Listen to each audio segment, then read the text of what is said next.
Hi, welcome to If I Did It, a show where we analyze and solve pure kerfuffles from MMA world and beyond. Oh. Sorry. Oh. I'm your host, Lexi Ald, and joining me as always is Kitty Bloody Elbow, and filling in for Eugene S. Robinson once again, John Nash. So, John, you're Paige Vanzant. Yes. Your attempt to sexily promote Reebok, rolling around the rug, feeling yourself, was dissed and dismissed by your fellow fighters and fans. So you replaced it with a toned-down version. Explain your PR change of heart. Well, I don't know if she has to explain anything. First of all, she looked good. That's good.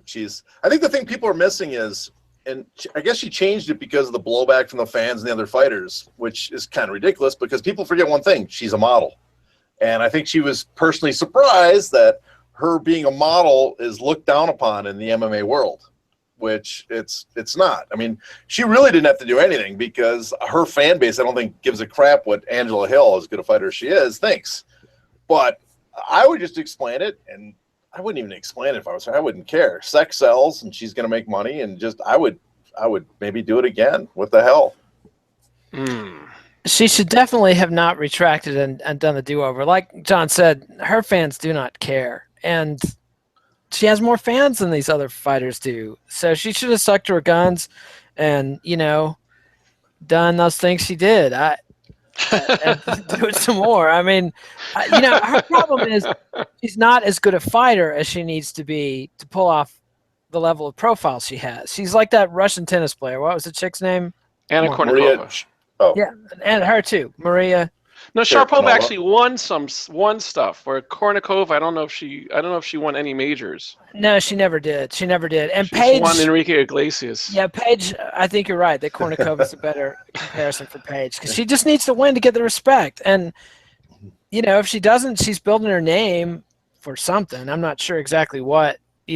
But blinking and deleting, I don't think was smart because it wasn't like John Jones trolling. I mean, she wasn't trolling anybody. She was just doing sort of this would-be sexy model thing. I think, though, that the quality of it could have been a little better and that would have diffused some of the criticisms, Like, I think the fact that it was sort of half-ass opened her up. You think it was, go ahead, John. I'm sorry. I also think the fact that besides being a half-assed it was such a playful attempt at being sexual, which came across as ridiculous when you're supposed to be an athlete. And so she was acting like I don't know, whatever teeny bop kid girl. I would go with she wasn't Tuesday Weld, let's put it that way. But like anybody watch the show, not your Tuesday Weld. I'm sorry, my references are completely outdated. That's all I can think That's of. like three old dudes. That's. No, I think what's weird about it is I disagree. I think that the low production value made it seem more likely that it was kind of like an off the cuff. Let me just do something. It wasn't the low production value. It was the pacing of it and the. I felt like she sort of broke character in it, and I just didn't think she pulled it off. I've seen other women with comparable production values pull it off. I didn't think she pulled it off. Well, I mean, I think one of the things also is the fact that it was weird because it was, when I viewed it, I thought it seemed very awkward. It didn't really seem like it was her. She's trying to, but it wasn't playful enough to be funny. It was just weird. Like, just watching it and just the awkwardness of it made me just feel so awkward and weird watching it. It's like, what the fuck are you doing? It was almost like one of these situations, like when you see like where someone's trying to get sex, what are you doing? And like, well, what do you mean? And like, no, it was just so. And I'm not trying to be puritanical, but it's just like it was just so awkward and weird. I once had a female lobbyist walk into my office and do like the femme fatale draped in the doorway thing, and it was really terrifying because it's like. Was it as bad as the Tony Soprano and his father's mistress was like, "Happy birthday, Mr. President"? I kind of, Not quite, but it was more frightening because she was a lot more powerful than I was, and it was just strange and scary. But anyway, yeah, Paige didn't quite pull it off. but the half-ass, then the retraction, I don't think got her anything. Should have just owned it. Yeah, just Yep. own it. So owning it. Nate, your WME-IMG. A week after putting the UFC on blast, raging ally Quinta has declared himself as the new UFC president and issued inflammatory tweets to fighters, UFC President Dana White, and Reebok. Are you having a laugh or planning a retaliatory strike? I think WME doesn't care what ally Quinta says and does. That's the difference between the Fertittas and WME. I think that this is the best marketing the kid's done for himself, other than, knocking fools out in the cage, which is the number one thing a fighter needs to do.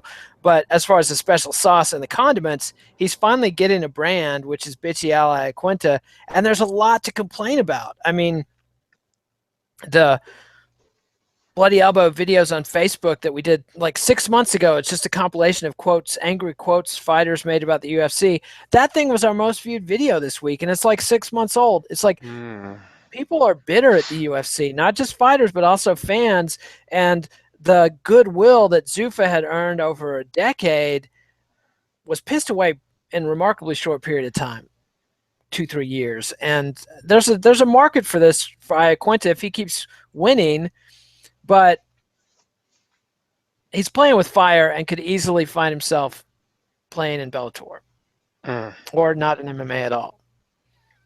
Well, what's your take, John? Yeah, the old Zuffa, if they really wanted to punish him, they would freeze him, extend his contract based on how many fights he sat out, and his career would be done. But I think right now William Morris has no problem with it. I said Johnny Paycheck last week, but I think I'll go with someone explained to me that there was Stone Cold Steve Austin, the pro wrestler, fought Vince McMahon under this, and my wrestling references end in '89, so I can't. Unfortunately, you missed the golden age of wrestling in the '90s. So did I. But AWA was the golden age of wrestling. In the Nick Bockwinkel? Nick Bockwinkel was the greatest wrestler ever. Man, I don't like the way he got the title from Stan Hansen. When Stan Hansen chucked that sucker. That's at the end. You got to go back to Nick in the '70s and '80s with and the original, the original Heenan family, and now we've just really distracted. Forget the show. We're just going to go on AWA. Remember bad wrestling history. Yeah, that's another show, man. We should do. Yeah, but and now that the history's bad, just start telling of it. Oh yeah. Well, we could go into real. I could talk about the whole time that the Cripper Stevens turned against the Heenan family, and but that would be too much deception. but back to Al Iaquinta. Arms away. But I think right now William Morris doesn't care at all, and they're going to let him promote him. So this is great. This is great promotion for him. Where it gets dangerous, if Al Iaquinta starts seriously making much more, his criticisms right now are general and everyone agrees on. But if he starts getting very specific, or if he starts advocating for stuff or leading fighters in a direction that is scary to William Morris, what if he starts telling fighters we should really organize, or we should really start talking to these guys, or really start pushing for the Ali Act? That's when I think William Morris react. I think the guy that's they'd be much more worried about what he's saying right now is Anderson Silva. I think Anderson Silva's comments about how the middleweight division doesn't make any sense and how the fighters have no control over getting a title shot. That's much more serious and damaging to William Morris right now. Yeah. So and the demand to fight Yoel Romero too. Yeah, which is dangerous to himself. I think that right there shows a sign that Anderson Silva might have taken too much concussion damage, because who the hell wants to fight Yoel Romero at that age? I know. I mean, it's like, that seems like a problem easily solved. Like, how do you solve a problem like Maria? Book the fight he's asking for. Okay, you want to fight Romero? By all means, be my guest. Here you go. Enjoy. I'm going to enjoy it. And then fights with Yoel Romero will not be a title eliminator, be career eliminator. Well, Yoel he can play the Masvidal position and the welterweight position, where Masvidal is the Pesach policeman from the old pro wrestling days, eliminating any welterweight they want to get rid of. Right. Now you have Yoel Romero out there beating the crap out of any middleweight that causes problems. Yep. Except the problem is Yoel Romero is one of the problem causers because he wants a title shot. So now you got to get a policeman to police the policeman. Don't you always? Yes. But I think it's interesting you say that, because if they do proceed with the fight with Yoel versus Anderson, Yoel takes, like everyone thinks he will or knows he will. you kind of preserve the GSP, quote unquote, like fun fights kind of dynamic. I mean, it's funny because you get to have a situation where there actually is a title, but it's an interim belt that might actually be defend. You can't defend an interim belt, can you? Can you defend an interim belt? Oh, yeah. While the champion is defending. Yeah. Remember when Frank Mir defended fought Nogueira for the interim belt, and Nogueira won it from Tim Sylvia just a few months earlier. With a beautiful and the title was already guard. Yeah, and the title was already back in play because Randy Couture just lost it to Brock Lesnar. So it was like this pointless interim belt was floating around for no reason. But then they unified at UFC 200. Right. 100, but conveniently at UFC. Right. Conveniently, I mean, just miraculously, Frank Mir got injured at UFC. What was it, 96 or something like that? He was supposed to fight at, and then miraculously again healed just in time for 100. It was the gods were with him. At the time. Sometimes everything goes right. Well, one guy is trying to make things go right. Nate, you're Carmelo Anthony. According to TMZ Sports, you're pulling out all the stops to fix your marriage after rumors that you got a stripper pregnant broke it. What is the best PR course to take, live and in public if you will, to once again be your baby's Bloodwoods? You know, I've never navigated the old got a stripper pregnant problem myself. But I've seen people do it, and it's not easy. And I don't think there's any like coming back to, I mean, you know, once you've done this, you've done it, and you got to own it, and it becomes part of your persona.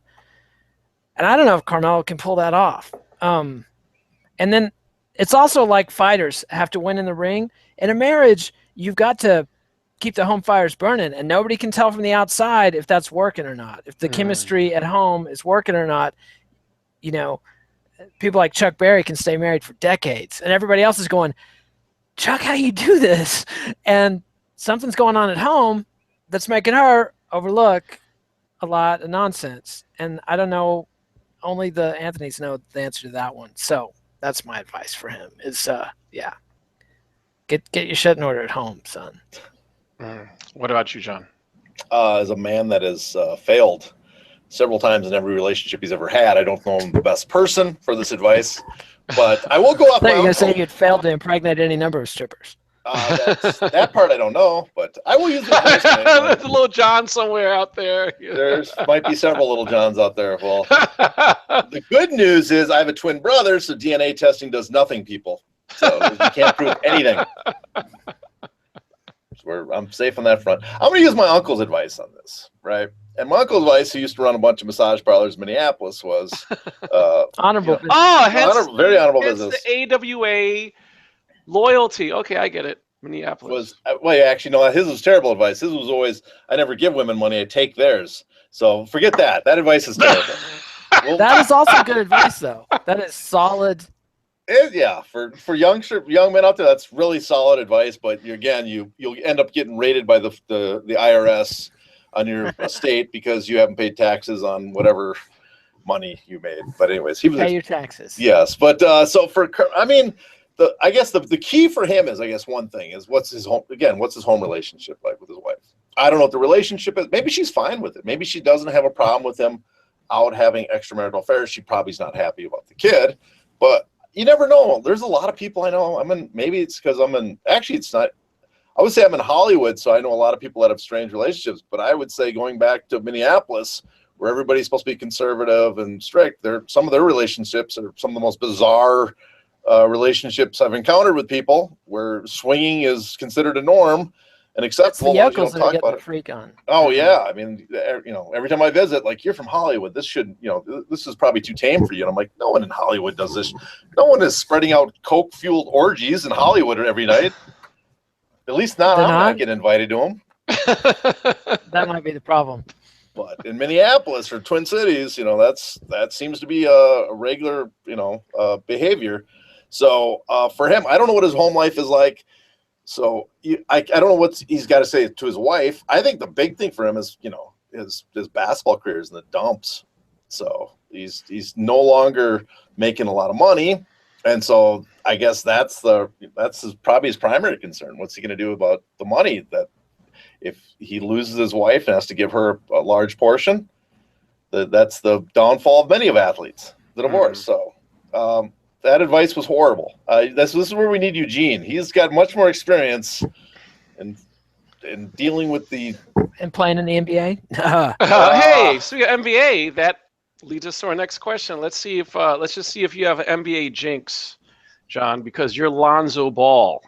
Oh, son of a bitch. Multiple sports apparel companies are balking on your demand to partner with your big baller brand instead of offering a standard endorsement deal. What PR moves do you make to save face? Well, first of all, I mean, everybody hates this guy, which I'm not 100% certain if I'm on the haters bandwagon, because he strikes me as one of those guys that they're nice guys and they get into acts where they constantly brag as a joke and constantly boast and just tell these wild. In sports, you see this all the time, guys that just will talk nonsense, but it's really just common. I wonder if he's a guy who, he did that in sports when he was younger himself, and he can't turn it off anymore. And he's not 100% serious, but it's almost his gimmick. But that said, he's obviously turned toxic, I think, for his kids, because no matter what, gimmick or not, as Kurt Vonnegut said, we are who we pretend to be. And right now, people, I hope I quoted that right. I think I did. But right now, people think he's an asshole. Doesn't matter if he's pretending or not. They view him as an asshole. I think his PR move would be, he can act as wild as he wants, but hire someone else to take care of his kids' deals. Someone else should step in and be the agent and fill in for him. Maybe they can get him as good a deal or better. But right now, if you're not just your brand, but you're viewed as such an annoying personality that they don't want to deal with you, they're not going to deal with you. And then you're out millions on potential deals. So what should his son do then? Because I think you're so taken by the father LeVar Ball, you confuse him for Lonzo Ball. So what should the son do? The one that's actually the basketball player that's the one that, well, he's the one that should. He's the one, I see waves on my kid. I know. Oh, you're not gonna let me? Okay, you go ahead. Tag off. No, you do it. I mean, you don't get two cracks. You botched it so badly. He needs to do what Brian Wilson and the Beach Boys did at a certain point when Murray Wilson, his father, who was talentless but very enthusiastic and who funded the Beach Boys' early days, at some point, Murray kept giving Brian production advice, and this is like 6 #1 singles into his career. Brian Wilson just stood up one day, slammed the old man up against the wall, and said, "Get out." And I think that's what the kid needs to do. It's time to grow up, be your own boss, tell daddy to go away, hire a real agent, real lawyers, real management, become a professional. It's time to kill the king. It's time to be Oedipus Rex. Man. Yeah. Well, speaking of killing, you're the Oakland Raiders. The Las Vegas Raiders. Are they the Vegas Raiders yet? Not yet. I had to look it up just to double check. I was like, and I noticed that a number of outlets just refer to them as the Raiders, right? But they still have an NFL page which calls them the Oakland Raiders, so that's what we're going to do.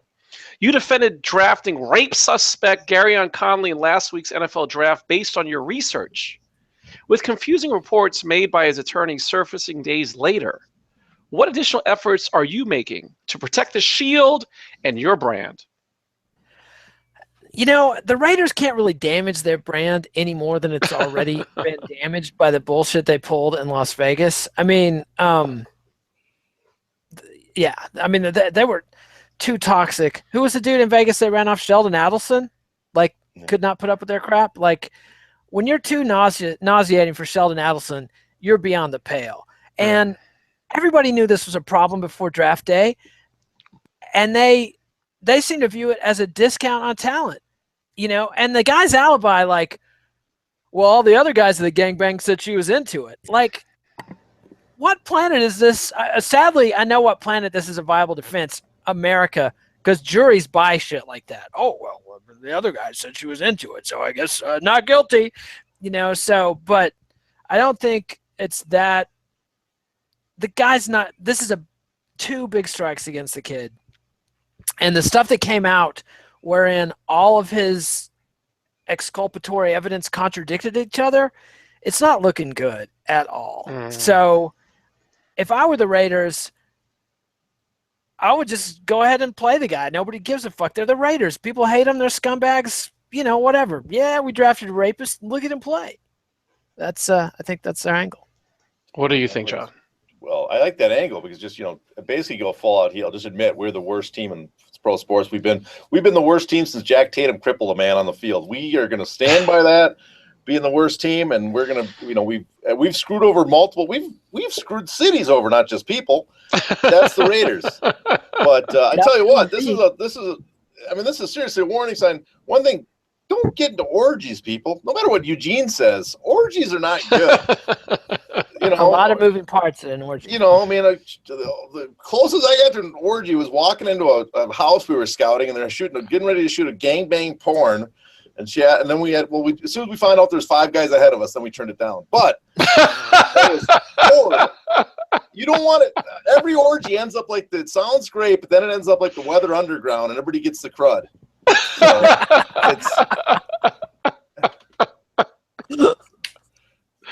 that's my advice to kids out there: stay away from orgies, but also because you just don't know who you're dealing with. That's my primer. That's my warning. That's my advice for the day. That's one to grow on. Yeah. So while giving advice about crud and group things that go bad, John, you're ESPN. In wake of your firing over 100 on and off-air employees, fingers are being pointed at politics, Stephen A. Smith, and your major sports deals. What is the best PR course of action for your brand? Well, for the customers that are viewing the channel, I think your number one thing is just to basically, I would skip over most of it and say, oh, we're making a shift. We're going to focus more on actual live sporting events. We don't want to get away from the bullshit commentary and opinion pieces, and that's why we're getting rid of all these guys. That's your statement. Behind the scenes, you're saying, hey, we're reorganizing. And this is for the people who want to invest in it and want to freaking make money on this shit. We're reorganizing because we realize the future is changing, and it's going to be moving off to a non-network, non-cable streaming service, and so we have to position ourselves to be ready for that. That's the two arguments. I mean, I don't think, tell you the truth, I don't know if either one works because it's pretty obvious that they're overextended, and that the business model is changing so rapidly that maybe, I guess it's scary for ESPN to have people start questioning: is sports the holy grail that we assume it is for viewership? And if it isn't, what's next? And so I guess they gotta pacify people on that, but I don't know if they can do enough to pacify it. So I would throw a bunch of smoke screens and bullshit, like I said, and hope for the best. Wow. What about you, Nate? It's hard to argue with it. I think the thing with the ESPN is, like, did these cuts go down to the bone? I mean, they definitely cut fat and fat heads, and this last round, I think they cut some muscle. And the question is, did it go down into the bone? I mean, is this core? Did they get rid of people that are core brand emissaries or whatever? And I think not. I think there's plenty of fucking fat on that giant bloated carcass, and they could probably keep hacking away at it. What do you think about the fact they're saying that, I mean, at least some of the talent was told that, I can't say some of them were told, but like some have come out and said that they were told that they'll be taken care of. And it's one of these situations where it's like, okay, they're going to pay you out your contract or whatever. And so that's why some of them are not taking offers or pursuing other options, because, like, look, I can sit on my ass and collect a paycheck versus, you know what I mean? Like, with reduced negotiation power, try to get some gig and make less than what I'm making from you, assuming the paychecks keep coming. Yeah. But there's a threat there, and the weakness is they do in the industry by staying collecting that money.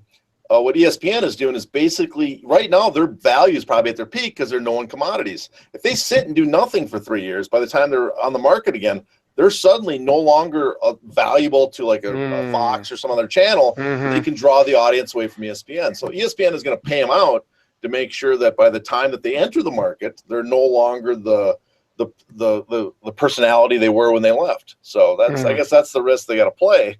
I find it interesting too. In fact, I'm wondering what's going to happen with UFC, because UFC is expecting a huge TV contract, and ESPN is supposed to be one of the two channels that is going to be bidding heavily for for the UFC. And it doesn't sound like they're spending the money now.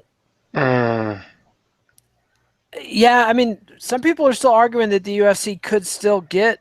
The thing is, the UFC is probably undervalued when they did their last TV deal. So even with the overall market for sports, live sports television in recession, I think the UFC still has an outside chance to raise their bid if they can discover some draws. If they keep putting forward the crap they've been putting forward so far this year, no. But they got to have something hot. They got to be cooking right now. I mean, they're still getting by on this, we're a growing sport, we're a young sport, we're a hot sport. How hot are they really? And, you know, ESPN is locked into these enormous deals with the NBA and NFL for well into the next decade. So the way buying a chunk of the UFC, they're talking about splitting up into different packages. It might still be viable for ESPN, even when they're cutting way back on on-air talent. Because the UFC kind of comes with its own set of that. Karen Bryant, she's going to be huge. Well, one thing I suggest in the wake of looking at the people that got axed, and this also applies to UFC too, or anybody, I think the saddest thing for me is looking at those individuals who still have ESPN in their Twitter handles and realizing that, okay, if ESPN says, hey, you know what, it's our handle, get rid of it, how many tens or hundreds of thousands of followers have you now lost, and you're going to have to try to, get back one, right? And so, I think if anything's coming from it, just make sure, please, if you have your own brand or trying to build or develop your brand, and you get hooked up or employed or working with a brand that's bigger than yours, please fight the urge to have that brand attached to your handle, because that's big mistake a lot of fighters make. You ever know so many fighters have UFC in their thing, and they I'm a UFC fighter. They're so proud, so happy to put that UFC logo, and then when it comes to the time they want a different deal and get cut from the UFC or they want to leave, it's like, crap, I just, there goes my Twitter handle. Yep. So that's one to grow on with that. So it's about growing. John, you're a Fyre Festival organizer. Your luxury concert festival is the subject of Twitter frenzy, outrage, and a $100 million lawsuit which claims it, quote, your festival was nothing more than a get-rich-quick scam from the beginning, end quote. What are your PR options to salvage your reputation from an event that promised Coachella but turned out to be the Hunger Games? I embrace it. First of all, people hate rich freaking kids, fucking East Coast liberal elite freaking. I shouldn't say liberal, but they're elite freaking. These wealthy East Coast kids flying down to the Bahamas to live it up. They hate that shit. I would be boasting that, man, we just ripped off a bunch of suckers. Look at these things. First day, I wouldn't. There's a little thing called fraud. I'm just kidding about that. God damn it. Let me run with this for a minute. But, unfortunately, you can't do that because of the fraud part. But I would be winking about that. They like Paige Vanzant, like offering something, taking it back, man. Own it. Why not make this an annual event and start selling the misery to rich kids so they can actually participate in something and pay off their guilt by showing up and almost into a Hunger Games or battle royale island scenario where only one of you are going to get off the goddamn thing. We could stream it every year. That could be a thing. People could pay to show up and just be treated like shit. That could be the next big thing. What's your take? It's like that's the value proposition of dominatrix. I know you're busy all day as a high-paid Wall Street executive, telling everybody jumping at your every word, and now you want to be humiliated and put in your place. I don't know that rich kids have that same urge. I don't know that they have the self-awareness or the self-loathing that some older, powerful execs do. But I like where you're going with this. I like the essay online that was like, if you bought anything from Ja Rule in 2017, you deserve what you get. Like, I mean, 50 Cent doesn't even mess with the guy anymore. It's like, Ja Rule was at Punchline on the Dave Chappelle show 14 years ago. Man. What are you doing thinking this? I mean, this was great fun. Great schadenfreude on social media is what this was. I'm all for them changing their names and doing it again, because they did. There's a newsletter from music industry. Bob Lefsetz does this, and he was like actually impressed with the viral marketing they had done. He's like, how did they get this many idiots to pay this much money and get this much attention? He was like, this should be looked at as a marketing success, even if they failed on delivering the product. The fact that they got this much attention for Blink 182, I mean, it is a feat. And so, how did that? There's some talent here in terms of marketing. They just need to tie that to something where they're delivering on the product. You got to market too. I think in the future, they should market the fact that your meal is going to be 2 pieces of bread and a salad that you have to make something out of. But no condiments. And I think you're onto something, John, with that, because if you have a situation where it was shit, right? If you are rich, I mean, like a $400,000 package, like whatever, right? So if you're rich, who cares? Unless you're looking for a Wall Street speech, but that's a topic from last week. But so the money doesn't mean anything, but you get to complain about it. You get to whine about it. You're like, oh my God, let me tell you what happened. Oh, I went to the festival and like they had tents set up and look at the photographs. Look at this shit. Look at this shit. So at the end of the day, you might be onto something in the sense that people may want to pay to see how much bullshit they can tolerate, and it gives them something to complain about and to whine about. And all they got to do is pay some money. It's something of a misery. It's a misery, but it's a minor misery. It's a misery you can overcome easily, but you can at least have a lifetime at gunpoint. What's that? Some people got mugged at gunpoint, allegedly. Some people, yeah. So did Kim Kardashian, man. She made a special out of that shit. Stabbed. You think I give a shit about that? I got robbed at gunpoint in Guatemala, man. You think I care? You got to learn my self-defense techniques. Which was being so drunk, I didn't understand what the guy was saying, and he got frustrated and left me alone.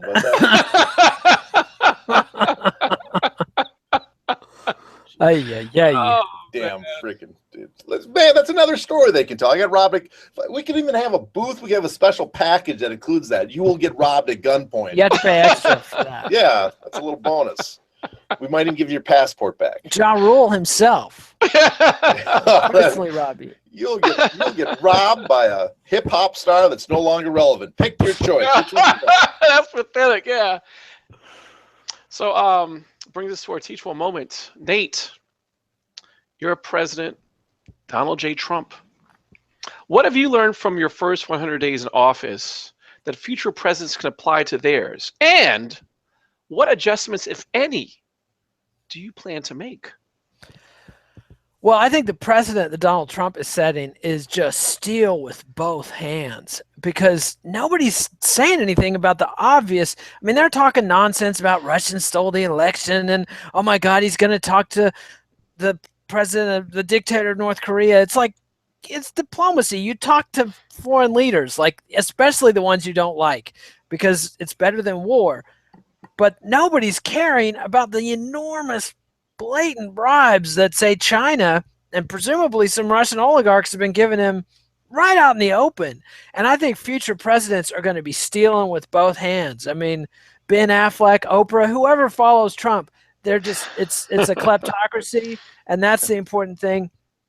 And as for the rest of it, Trump's whining that this is harder than he thought it would be, but he doesn't really seem to give a shit. Like this last bill that came through, he didn't get nothing. He declares it a victory. Move on down the road. I mean, he's filled like 1 out of 53 spots that are open at the Pentagon, and you've got liberal pinheads like Dr. Timothy Snyder talking about he's definitely going to try to commit a coup. It's like, with what? Like, the guy hasn't even filled out his Pentagon appointments. There's no coup coming from this clown.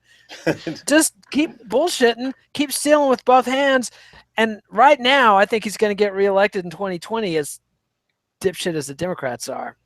Man, how about you, I like John? that. I like people. Yeah, there's going to be a Reichstag fire, and then he's going to take over with But who's this Himmler and Goring, and where's the infrastructure to take over all this stuff? He's got 6 dudes hanging out with him. Your Kushner's not going to be leading the push. Yeah, they got rid of Flynn. Bannon's basically out. Like, the Pentagon is back in charge. Like, Trump tried it, the stove was hot. There's two aspects of the Trump administration. On Trump's side, all he does, I agree with Nate 100%. It's pure. I mean, I can't believe people aren't talking about all the deals that China, every time they have a meeting with China, that a new patent is given to the Trump family. That this obvious quid pro quo stuff is going on, and they're all worried about some secret takeover by the Russians, as if they hacked our votes, and the Russian spies were in there. Boris was in there crossing names off and checking in the new name. Trump won this one. So absolute absurd stuff on that front, and they're skipping the mass amount of.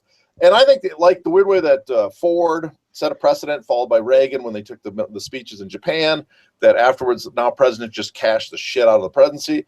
I think Trump's now setting a precedent that, we don't even have to wait to after the presidency. We can start cashing it now. So if I'm on Trump too, it's like Trump is hated by basically everybody in America except for his hardcore nationalist fans. They're not going to leave him. Right. In fact, I expect him to lose the next election. You never know, because the Democrats are so incompetent. They might shoot themselves in the foot and actually give it to him again. Or Cory Booker. Yeah, they'll do something where he wins on a fluke again, even though he shouldn't win. But no matter what, when he leaves office and he gets nothing accomplished, he's just going to say, I can't believe how corrupt DC is. That's why I couldn't get anything done. His fans will be happy with that. The guy that actually accomplished a lot in 100 days, the guy that everybody should be scared about, is Jeff Sessions. This guy on the Department, the DOJ side, with ICE and their immigration stuff, they're trying to push through, even though they got rejected twice by the courts. They're actually, and that shows you the difference between a guy that who's like Trump, who has no real ideology and he just goes off on a whim, and a guy like Sessions, who's a true ideological point of view, and who's also competent in government, and he is making moves and putting in, getting people in place to take over. He is making wide-ranging changes in the way we enforce law and discrimination laws and police enforcement. They're going to be wide-reaching and incredibly, I think, destructive in the future, and that's what we should be paying attention to. Trump's, I mean, he's this close to making Hank Williams Jr.'s "If the South Would Have Won, We'd Have Had It Made" the national anthem. So, Andrew, Trump. One thing I do like about Trump, though, what he did is he brought back attention of how Andrew Jackson could have stopped the Civil War. And I think that is a underreported part of history, that he was that close to preventing it. Like Josh Marshall talking points memo, I got to point out, Jackson would have started hanging fools as soon as they started talking smack about secession. He very nearly lynched Calhoun during the nullification crisis. And that is true, but also I think the fact that the majority of the South wouldn't have succeeded or even attempted it, knowing that a man that supports slavery is in the White House. I think the did not support slavery was the driving force. Yes. I think that played a big part. I might be mistaken. I'm not a historian, but I think maybe we should ask David Blight, but I think that played a big part. Yeah, well, Jeff Sessions would tell you that the Civil War had nothing to do with slavery. It was a dispute over tax policy. It was economics, 100%. Yes. So it's time now, without the Google effects, because they've abandoned sounds. So a quick moment of silence for the sounds. Time for your heel turn, Nate. I got to do Hillary Clinton. I mean, coming back, announcing she's the leader of the resistance. Like, I can't wait to get my resistance pantsuit in the mail. It's going to be hot. And then continuing to not take any responsibility for losing this election, blaming Comey, which I think there's a little bit of ground there. Comey was way out of line during the election. But blaming the Russians, I mean, Christ. Fox News puts out more bullshit than all the Russian propaganda operations times a million.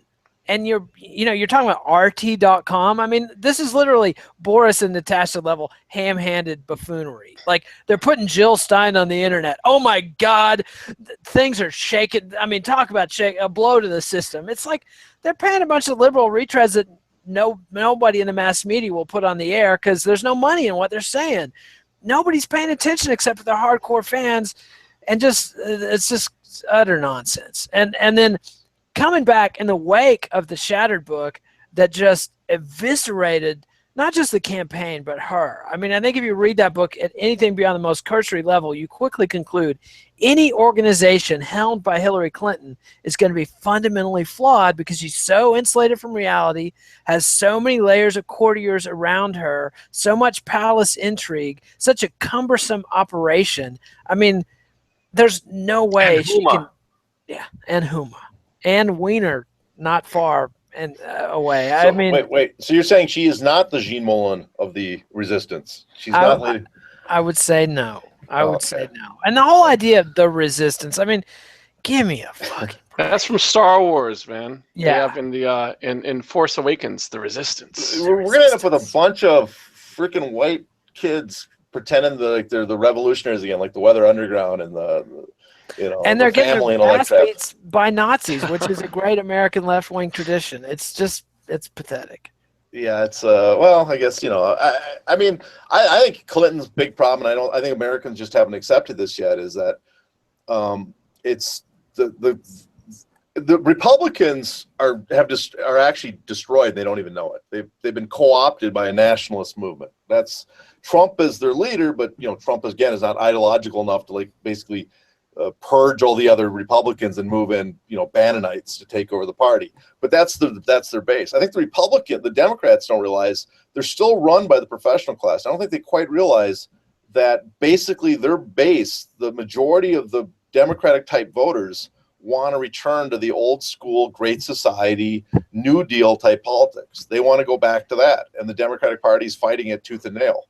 And so that's the why Democrats are now what used to be the Republicans.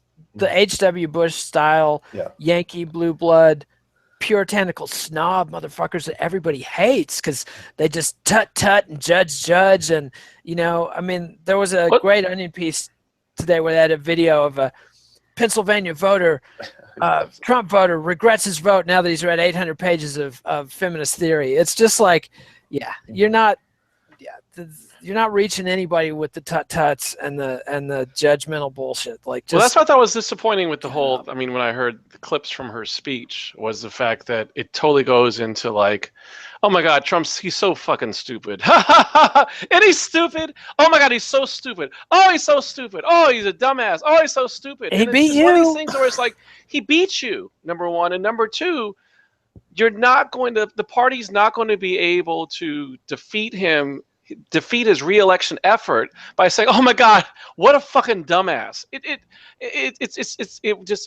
was so like tone deaf. I think you're right. Like in wake of the whole Shattered book, it's like, have you fucking learned nothing? But she hinted at it. It's like, oh, and my manifesto and my confession and my atonement is coming in my book, But so you'll have Kindle. to buy it to read it. Yeah. Yeah, I can't remember what was that book that came out in the '90s where the guy basically predicted the coming of Trump because the working class would be, are getting so deteriorated. I just can't remember the name of the goddamn guy's book, but he nailed exactly what was going to happen. Actually disturbingly got it right. And I think too, it's funny about the Democrats is they're so busy making fun of Trump, but you saw those articles, those polls that were done with people that swapped from Trump to Clinton, and people are preoccupied with labeling from Obama to Trump. I'm sorry, or dropped out. And people are so preoccupied with labeling Trump voters racist. And there's a lot of evidence that a big portion of his voters are really, really freaking racist. But they also ignore the fact that, like, those, Obama lost massively in Alabama to the white working class, but he killed in Massachusetts white working class. He won the white working class in Wisconsin. And so when they look at these polls, they realize, and what the Democrats seem to be ignoring is, not only are some white people willing to vote for Trump because they're so exasperated, there's huge, I shouldn't say huge, but let's say sizable double-digit numbers of minority voters that have just given up and aren't voting, and they're losing. And that's a huge block of voters they're losing. That's why they're losing. It's not a winning ticket when you have some people willing to switch sides and another group of people just don't even want to vote. Yeah, and I wonder though how much of it is the fact that, again, it wasn't like it's a huge landslide victory. Like the fact that they think like, oh well, if we make a couple of tweaks, we're going to be able to, That's part of it, but also the big reality of it is the people that are in charge of the Democratic Party, they don't actually give a fuck that they lost the presidential election. They're not the ones. They can afford to fly anywhere and get an abortion. If their daughter or granddaughter or whatever gets knocked up, they'll fly them off out of anywhere, anytime. These laws don't apply to the ruling class. Nancy Pelosi, no skin off her back. I mean, you know, rings on every finger. Dianne Feinstein, she doesn't care. She's still going to be, you know, taking corrupt campaign contributions in the Senate no matter what. And even if she's voted out, she's still rich. Just like Al Gore. I'm rich, bitch. After 2000, like he, you know, does a big hit documentary and he gets a bunch of Google stock. These people do not care. It's pro wrestling to these people. That's the deal. They'd rather stay in charge of a losing party than make the changes that might cost them their position in the party. That's the thing. Yeah, I also agree. I think Thomas Frank has really nailed it when he talked about the meritocracy, is that they don't see it. They see themselves, I should say a lot of us, we're white professional class. Me and Nate are white professional class here. Professional class and bougie is all get out. No offense. Hey, hey, I'm bougie as hell. So, but we're the professional class of all races are huge winners, and they're blinded by the fact that the system rewards them greatly. And that's why a lot of Democrats refuse to acknowledge that, like, the internet companies are doing terrible things to our economy. Facebook is terrible to the economy. Them and Google are sucking up all the ad revenue from everybody else. All the growth in ad revenue is just going to two companies that employ a few thousand people, and everybody else is shit out of luck on getting a raise, you know. So, and the content that they sell is made by all these other people who are getting none of the rewards. I mean, this is a totally unsustainable thing. Exactly. Well, and then you were talking earlier about the Russians, and then we forget about, what was that company in London that supposedly came up with the algorithms to the Mercer Zone, which is fat, because I talked to a ad guy, a marketing expert a few years ago, and he was telling me that we're going to have to actually infringe on the First Amendment in the future, because algorithms are going to get so good at advertising, we're going to actually be able to mind control people by dictating when they see information, to the point we're going to just lead them by the nose directly, lead them right by the penis, like right from what was, damn it, I forgot the movie I was going to bring up, but screw it. It was a really good movie where he grabs a guy. You should act like it was just your idea, man. I think given the age of our most viewers, they're like, what the fuck, John Nash, man? He's talking about like being led by the penis. Well, I mean, sometimes it's nice to be led by the penis. I'll admit that. On that note, thanks for joining us. Follow us on Twitter at KidNate, at Alexial, at Hey Not The Face. Please give a thumbs up and leave comments on YouTube. Subscribe to MMANation.com on YouTube, MMA Nation on iTunes. Visit Bloody Elbow. And be sure to check us out on Amazon.com. We'll be back next week with another installment, If I Did It. And we don't know what we're going to be talking about yet, because the PR mistakes have yet to be made.